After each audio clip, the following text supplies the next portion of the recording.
Wassalatu wassalamu ala nabiyina mursalin wa ala alihi wa ashabihi wa man tabi'ahum bi ihsan ila yaumiddin, amma ba'du. Rabbi shrah li sadri wa yassir li amri wa hlul 'uqdatam min lisani yafqahu qawli. Pimpinan BMT Pak Haji Basuki yang sama kita muliakan, Bapak, Ibu, dan segenap keluarga besar BMT BMM yang dirahmati oleh Allah.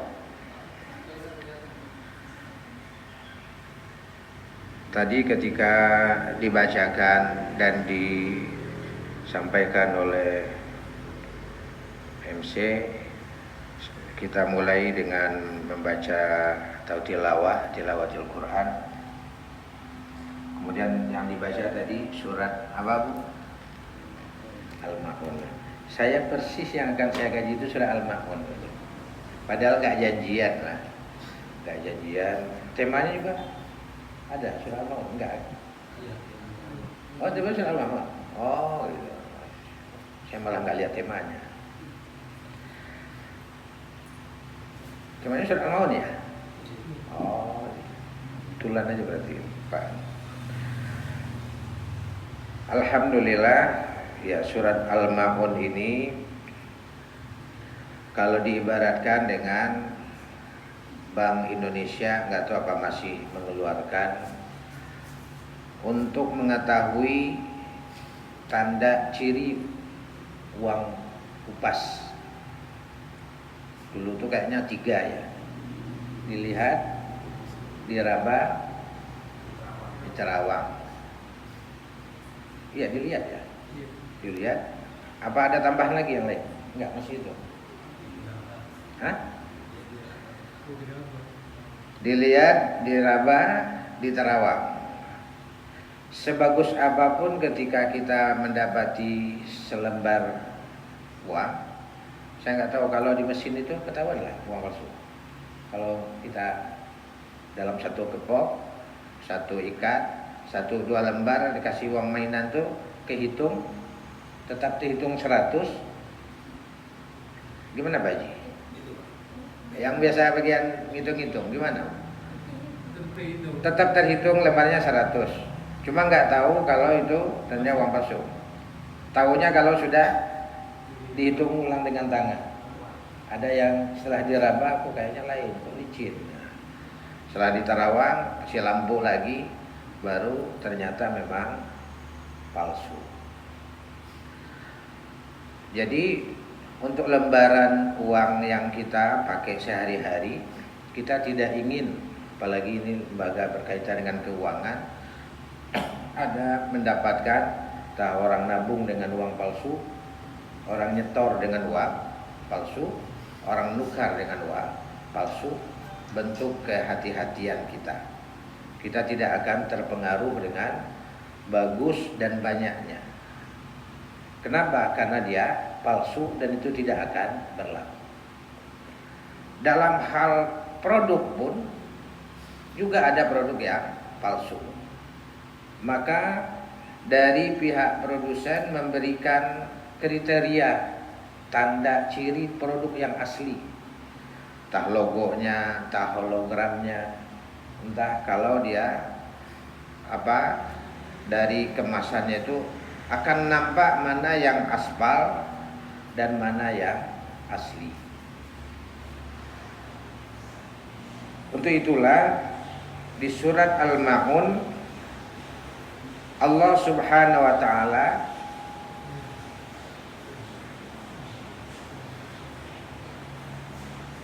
menjelaskan kepada kita tanda ciri dari muslim yang palsu.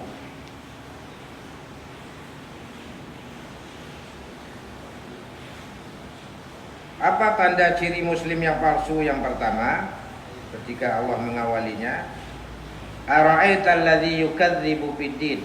Kadzab. Kadzabnya artinya pendusta, bohong. Tahukah kamu orang-orang yang bohong agamanya, orang yang bohong imannya? Jadi Islamnya palsu, Siapa yang pertama kriterianya itu adalah fadzalikal ladzi yad'ul yatim.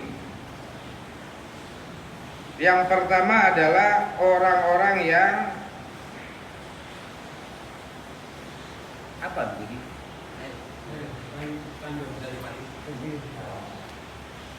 Orang-orang yang menelantarkan anak yatim. Al-Quran, Sunnah itu perhatian terkait dengan anak-anak yatim. Bahkan kata Rasulullah, ana wa kafilul yatim fil jannah. Orang yang menjamin, mengayomi anak-anak yatim di surga, kana ma'i fil jannah, seperti jari tengah dan jari telunjuk di surga. Ini dekat, sangat dekat sekali, tetangga dekat. Baratnya bertetangga ini kan tetangga, hanya dia bersebelahan langsung. Jadi tidak satu kota, tidak hanya satu kabupaten, tidak hanya satu provinsi. Sama-sama, ya saya satu kota dengan Pak Rashid, tapi nggak tetanggaan, kenal juga enggak. Tapi kalau tetangga kita benar-benar bertetangga dekat, orang yang menjamin, menyantuni, memperhatikan anak yatim, maka ini adalah orang yang kelak di surga bersama Rasulullah, amat sangat dekat. Dan orang yang mengabaikan, tidak peduli dengan anak yatim, ini ibarat salah satu dari ciri uang palsu tadi, setelah ditarawang ani palsu. Jadi sebagus apapun keislamannya, keimanannya, ketika dia menelantarkan anak-anak yatim yang ada di sekitarnya, maka Nabi Allah Subhanahu wa taala mengatakan engkau adalah pembohong, engkau adalah pendusta. Di surat Ad-Duha Allah ingatkan kepada Nabi, fa ammal yatima fala taqhar. Wahai Muhammad, engkau dulu lahir dalam keadaan yatim, engkau tahu bagaimana duka laranya, sakitnya anak yatim. Kalau kita ngelihat di medsos, anak-anak yang terlantar, anak-anak yatim itu kan nangis kadang-kadang kita. Ada orang kadang mendapati, kemudian menceritakan, saya lahir dalam keadaan yatim, saya dari kecil nggak pernah merasakan sentuhan kasih sayang bapak. Saya juga kadang nggak tahu bapak saya kuburannya di mana. Bahkan ada yang mencoba menelusuri, dulu ada foto bapak saya kayaknya seperti ini. Katanya pernah ke Kalimantan Tengah, entah di kabupaten mana, entah kecamatan mana. Kali-kali ada yang mengenal, saya pengen sekali ketemu. Kalau dia hidup, pengen ketemu. Kalau dia udah tiada, di mana kuburannya? Akan terasa ketika sudah tiada. Maka kita, Bapak Ibu rahimakumullah, terkait dengan kepedulian dengan anak-anak yatim ini, ya mungkin dengan adanya lembaga amal BMT, nggak tahu ada khusus peduli dengan anak yatim ini, ada Pak Haji? Program anak yatim ini ada? Oh ada. Berapa per tahun, per bulan? Sekali. Ada perhatian itu agar diketahui oleh publik, oleh kaum muslimin, kalau perlu dirangkul, digandeng untuk diantara kaum muslimin bisa menjadi anak asuh bagi anak-anak yatim ini. Kan diantara bapak ibu ini tiap hari ketemu dengan orang, berbagai macam orang, dari yang nggak punya uang sampai yang banyak sekali uangnya, maka bisa difasilitasi. Mungkin diantara mereka ada yang belum dikaruniai anak, belum diberikan momongan, harta aset banyak, maka bisa dirangkul, bisa dijembatani. Pak, saya ada ini, saya kenal di anak yatim, kasihan anaknya, keluarganya baik, anaknya baik, pengen sekali sekolah, pengen sekali mondok, pengen sekali kuliah. Sekiranya mau dia menjembatani, membantu, maka itu adalah pahala bagi kita semuanya. Ada kisah pada zaman Abdullah ibnu Mubarak, dia selesai ibadah haji itu istirahat, duduk-duduk di Masjidil Haram, tertidur. Saat tidur mimpi ada 2 malaikat yang turun. Satu bilang, berapa orang nih yang naik haji tahun ini? Ya 200 ribuan lah. Yang diterima siapa? Enggak ada yang diterima. Enggak ada yang diterima. Loh, gimana enggak bisa diterima? Dia udah jauh-jauh datang, jalan kaki, naik kendaraan, meninggalkan kampung halaman. Kenapa aku enggak diterima? Allah akhirnya menerima itu karena ada satu orang yang dia sebenarnya enggak hadir, enggak datang menunaikan ibadah haji. Gara-gara satu orang ini Allah terima akhirnya semua jamaah yang haji pada tahun itu. Siapa orangnya? Dia itu tukang jahit sepatu di Damaskus.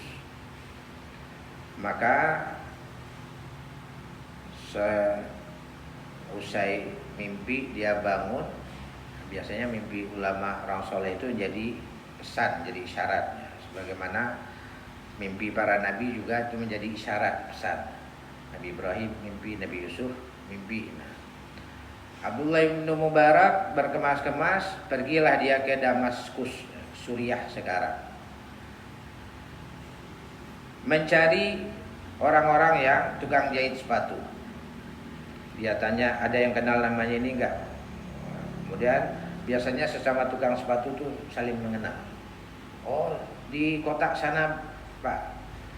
Sampai di kota yang dituju, kemudian ditanya, benar Anda yang namanya ini? Oh iya, emang kenapa? Anda siapa? Ya, kenalkan saya Abdullah ibnu Mubarak dari Hijaz. Kagetlah tukang sepatu ini. Mungkin kayak Bapak Ibu didatangi, Anda siapa? Saya Abdus Somad. Ya, kalau sekarang udah kenal fotonya, udah videonya. Dulu kan nggak kenal. Tahu namanya tapi nggak tahu orangnya. Kaget, wahai imam, wahai syekh, ada apa gerangan jauh-jauh datang ke sini menemui saya? Bolehkah bercerita, benarkah Anda dulu yang mau naik haji tapi nggak jadi berangkat? Kemudian kaget dan dia dengan menenangkan diri bercerita, wahai imam, sebenarnya setiap bulan Zulhijjah saya amat sangat pengen sekali ketika orang berangkat, ketika orang pergi, saya seakan-akan juga panggilan itu datang kepada saya. Labbaik Allahumma, ada kerinduan. Ya, saya hanya tukang jahit sepatu. Gimana mau berangkat? Dia coba untuk menyisihkan, menyimpan dari hasilnya, karena jarak Damaskus ke Makkah itu bisa ditempuh dengan jalan kaki atau lewat darat. Saat dirasa cukup bekal berangkat dan dia juga sudah punya keluarga, punya istri, istrinya hamil.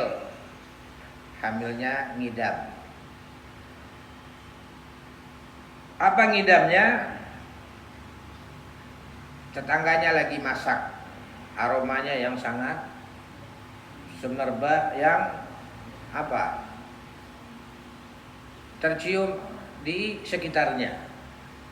Hingga istrinya bilang, "Bang, kayaknya enak sekali nih tetangga kita ini masak. Bikin apa nih? Bikin rendang. Aromanya bikin saya lapar. Bolehlah kiranya untuk dicicipi." Maka sebagai suami yang ingin menyenangkan istrinya, apalagi dia anak pertama, dia datangilah tetangga tadi. Assalamualaikum, salam. Kemudian datang seorang ibu dengan anak-anak kecil, anak-anak yatim yang ada di rumah itu. Ada apa, Pak? Sepertinya ibu masak daging, masak sesuatu yang sangat gurih. minta maaf, istri saya ini hamil, ngidam, bolehlah kiranya untuk berbagi. Oh nggak apa, nggak bisa. Ya kalau diminta nggak bisa, saya ganti lah. Ada sekedar anggaplah saya beli, kalau minta nggak boleh saya beli. Cicip dikit aja, nih istri saya lagi ngidam. Ya nggak bisa juga. Diminta nggak mau, dibeli juga. Emang gimana ini kok nggak bisa? Saya nggak minta semuanya, sedikit saja. Maaf Bapak, barang ini yang saya masak ini halal untuk kami, haram untuk Anda. Jadi dia kaget. Apa kisahnya kok bisa untuk kamu halal, giliran saya haram? Apakah babi? Enggak. Maka dia bilang, sebenarnya kami ini sebagaimana yang Bapak tahu, kami anak-anak di rumahnya anak yatim, udah berapa hari nggak ada yang dimakan, nggak ada yang dimasak. Daripada kelaparan, ada bangkai tadi kami dapati, udah kami ambil sebagian, itu yang kami masak. Kita tahu yang namanya bangkai itu haram. Maka terhenyaklah tukang sepatu tadi. Baru dia menyadari kenapa nggak mau dikasih, dibeli juga enggak. Pulang menemui istrinya, Dek, kita udah salah selama ini, kita sudah khilaf selama ini. Tetangga kita yang yatim, yang masak itu adalah anak-anak yatim tadi, itu yang dimasaknya bangkai, yang dia rebus. Karena udah berapa hari nggak ada yang bisa dimasak untuk dinikmati. Abang kepikiran, udah nggak jadi berangkat, nggak jadi naik haji tahun ini. Semua biaya yang ada ini kita kasihkan untuk anak-anak yatim, untuk bekal dia semua. Istrinya juga mendukung, juga menyadari nggak apa-apa, itu kan terserah abang yang mau berangkat. Jadi biaya haji yang udah dia siapkan, dia berikan buat menyantuni anak keluarga yatim tadi, yang dengan apa yang dia lakukan ternyata menjadi pesan mimpi oleh seorang ulama yang terkenal kalangan tabi'in, namanya Abdullah ibnu Mubarak. Dia enggak haji dan belum sampai di Mekah, tapi Allah telah mencatat pahala hajinya karena dia telah menyantuni anak yatim. Dan tidak hanya itu, menjadikan asbab jemaah yang berangkat ke sana semuanya Allah terima hajinya karena keikhlasan satu orang ini. Nah, sekarang kita berbanding berbalik ya. Saya pernah memberi ya dengan Pak Haji Syabani, tetangga kita sini masih beras entah 3 tahun 5 tahun yang lalu, pada zaman Covid lah. Nangis-nangis dia ya menerima beras. Oh Pak, udah lama, udah berapa hari memang beras nggak ada. Kan kita kan nggak tahu, mungkin berpikiran oke saja. Dia mau minjam nggak enak juga, nggak ada uang, mau kerja juga nggak boleh. Ketika didatangi diberikan beras itu, dia merasa kayak dapat amat sangat berharga sekali. Jadi ini terkait dengan orang yang menelantarkan anak yatim, maka dia adalah orang yang mendustakan agama. Ya bisa kita mulai dari lingkungan terdekat ya. Terdekat dari family, karib kerabat. Berarti kalau ada anak yatim ya kita omnya, kita pamannya, kita untuk berkewajiban membimbing, menjaga. Jangan sampai justru sebaliknya memakan harta anak, memanfaatkan harta anak yatim, atau menjual nama anak yatim untuk kepentingan keuntungan. Ini tuh anak yatim Pak, atau dia bikin daftar anak yatim padahal nggak ada anaknya, atau di yatim-yatimkan anak orang agar ketika datang donatur, datang dermawan, di sini di panti ini berapa penghuninya Pak? Anak yatim sekian, yatim piatu sekian. Padahal enggak, yatim bukan piatu. Ambil anak-anak orang nggak mampu, itu juga namanya menjual. Sama saja kita memakan harta anak yatim. Nauzubillah. Yang kedua adalah wala yahuddu ala ta'amil miskin. Allah mengatakan orang yang tidak menganjurkan, bukan tidak langsung memberi makan, wala yahuddu ala ta'amil miskin, tidak ada alasan orang untuk tidak peduli. Bisa saja kita tuh hanya jadi apa? Pemantau. Kita hanya orang yang perhatian, bukan yang langsung memberi. Dengan adanya lembaga, misalkan lembaga amal kita adalah orang yang menjadi penganjur. Pak, di situ ada warga yang nggak mampu. Itu namanya kita ada kepedulian. Kayaknya di RT sini, yang di gang ini ada yang butuh diberikan.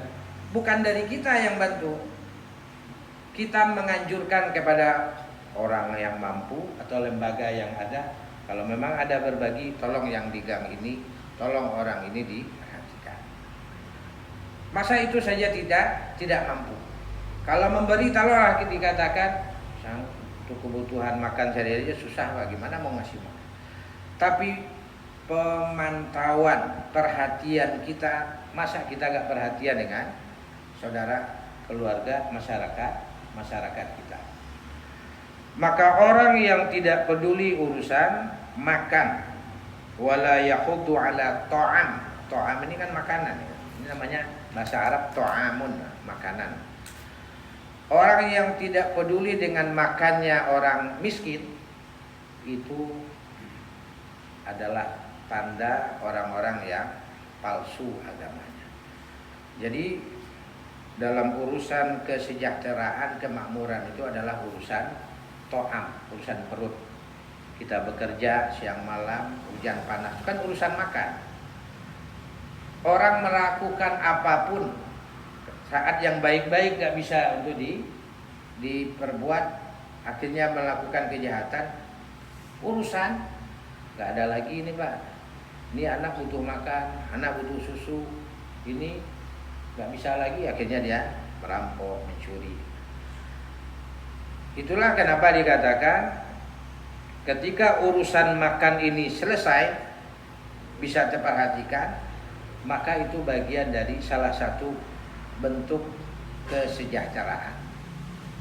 Di surat Al-Quraisy itu wa at'amahum min ju', diberi mereka makan, terhindar dari kelaparan.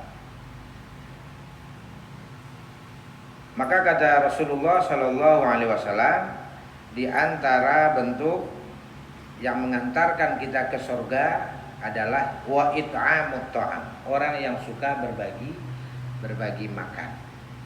Kalau baca nanti Bapak Ibu kisah Utsmani Turki, kekhalifahan Utsmani Turki yang menguasai 2/3 dunia 6 abad lebih kurang. Itu benar-benar dalam kondisi yang aman. Ada jamuan entah tiap hari apa sekali seminggu untuk seluruh warga, untuk orang yang nggak mampu tentunya.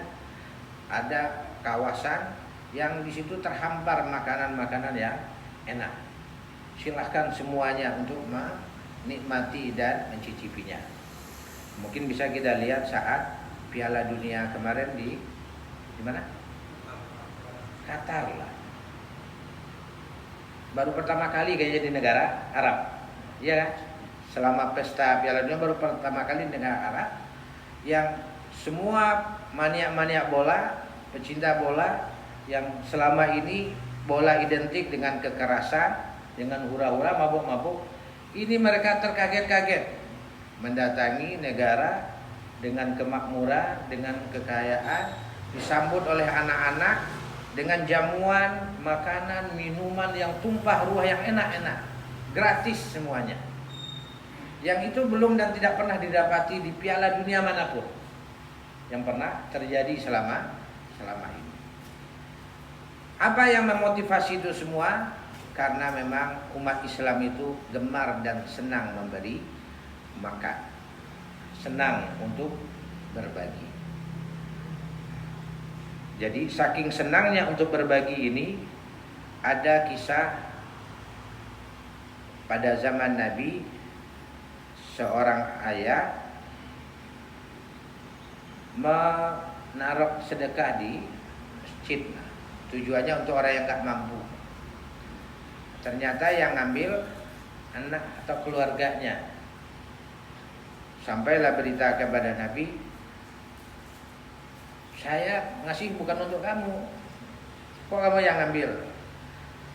Maka kata Rasulullah, kamu mendapati apa yang kamu sudah kamu lakukan, dan dia telah mengambil apa yang dia perlukan. Niatnya sedekahnya udah, siapa yang ngambil udah dia dapati. Ada juga pernah dalam riwayat pada zaman Rasulullah, saking pengennya orang berbagi hingga akhirnya sampai kembali ke rumahnya karena dia merasa yang sebelah lebih membutuhkan. Ya kayak kita saat Idul Korban kan bagi daging, kayak tetangga kita belum nih, udah kita kasihlah sebelah. Ternyata yang sebelah juga berpikir, sebelah kayaknya belum ada yang ngasih ini, kita sampai yang tadinya dari dia kembali ke dia. Apa yang menjadi sebuah isyarat di sana? Bagaimana orang-orang dahulu itu tidak tamak, tidak rakus, dia isar, dia masih memikirkan orang lain. Bahkan tidak hanya itu, sampai akhir hayat ada 3 orang sahabat yang sakarat saat peperangan. Yang orang sakarat itu dalam kondisi kritis, dia haus minum. Ketika diambilkan minum oleh yang merawatnya, kata yang pertama tadi, karena di sebelah dia juga merintih, haus, dalam kesakitan, kasihkan ke sebelah saja. Karena dia yang menawarkan sebelah lebih parah lagi dari saya, kasihkan ke sebelah. Dia kasihkan ke sebelah. Saat itu juga di sebelahnya ada yang merintih juga. Yang kedua ini bilang, sebelah saya lebih parah dan lebih memerlukan lagi, silakan dahulukan dia. Sebelum diberikan ke yang ketiga ini, dia sudah meninggal. Diberikan ke yang kedua, dia juga sudah meninggal. Ingin diberikan ke yang pertama tadi, mereka semuanya meninggal dalam bentuk mendahulukan, mementingkan akan saudara-saudaranya. Jadi itu Bapak Ibu rahimakumullah, di antara cara mendeteksi kepalsuan beragama kita, keimanan kita, bisa kita lihat pada pagi hari ini dengan 2. Nanti ada melalui deteksinya, mendeteksi melalui sholat. Tapi yang kita tadaburi pagi ini adalah, kalau ada dia seorang muslim, gak peduli dengan anak yatim, gak peduli dengan kemiskinan yang ada, maka dipertanyakan keberagamaannya. Jadi 2 ini, insyaallah kita lanjutkan pada waktu yang akan datang, tanda-tanda kebohongan keislaman seseorang. Wallahu a'lam bishawab. Assalamualaikum warahmatullahi wabarakatuh.